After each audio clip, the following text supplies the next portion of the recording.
Further, faster, cheaper and greener. Demand for electric cars is rising, and so are the demands placed on them.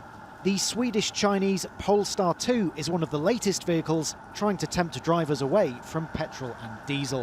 Why is this a cyclic time for electric cars? Because it's finally happening, because we are finally not niche anymore. The other aspect, how can you still at all think that a combustion engine-oriented car is a future-proof business?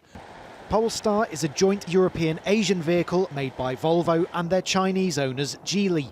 But the emerging electric industry is about intense intercontinental competition as well as collaboration.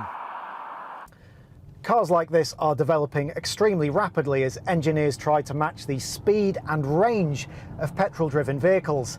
And whoever makes the biggest leap forward now is likely to win the race to dominate the transport industry of the future. In Europe, that race is being run from here, the Onstrom Laboratory in Uppsala, north of Stockholm. Because when it comes to electric cars, the advantage is all about the battery. Like this?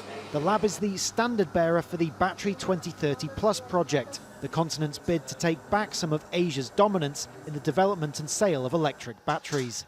The Europe-wide group is led by chemistry professor Christina Edström. We need to accelerate the finding of new materials and new battery concepts to help Europe in the hard competition with Asia.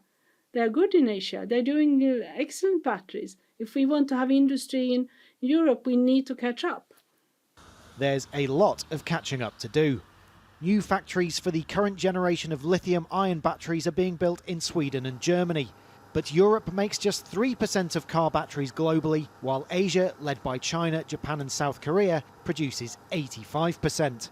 To change that, Europe needs to find a battery that provides greater mileage, charges faster and relies less on the damaging effect of mining for minerals such as cobalt. The problem with the batteries today is that they don't hold enough energy in their container. We want to make the batteries of the future, and we need to understand what's going on really at the fundamental atomistic level. That could be the ace up Europe's sleeve. The world's most powerful neutron source, a kind of X-ray for atoms, is also nearing completion in Sweden in time to join the hunt for a new car battery. A breakthrough will be needed to stop Asia putting the rest of the world in its rearview mirror for good. Rhys, Al Jazeera, Gothenburg, Sweden.